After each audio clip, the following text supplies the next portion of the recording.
ఇవాళ ఇన్ని మాటలు మాట్లాడుతూ ఉన్నారు, ఏదో ప్రైవేట్ పరం చేస్తా ఉన్నాం, ప్రభుత్వ మెడికల్ కాలేజీలని నిర్వీర్యం చేస్తా ఉన్నాం అని చెప్పి. ఇవాళ గతంలో మీరు వేసినటువంటి పునాదులు ఎటువంటివండి? ప్రభుత్వ కాలేజీల్లో మేనేజ్మెంట్ కోటాని ప్రవేశపెట్టింది ఎవరు? I'm asking a straight question Jaganmohan Reddy. ప్రభుత్వ కాలేజీల్లో కూడా management quota, self sustainable financial model పేరుతో అటువంటి విధానానికి నాంది పలికింది ఎవరు? Andhra Pradesh medical education and research corporation APMERC act 2021 ని తీసుకొచ్చింది ఎవరు? ఏపీఎంఈఆర్సీ యాక్ట్ ని తీసుకొచ్చింది మీరు, అవునా కాదా Jaganmohan Reddy? GO number 133 dated 11/10/2021 October 11, 2021 Jaganmohan Reddy గారి ప్రభుత్వం విడుదల చేసినటువంటి GO 133. What is this GO?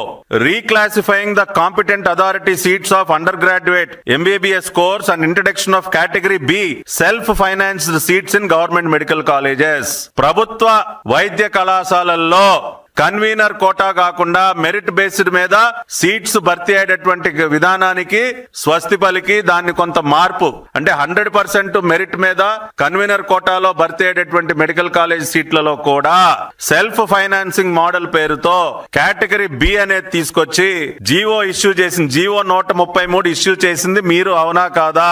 ఇవాళ రాష్ట్ర ప్రజలకి మీరు జవాబు చెప్పండి జగన్మోహన్ రెడ్డి గారు.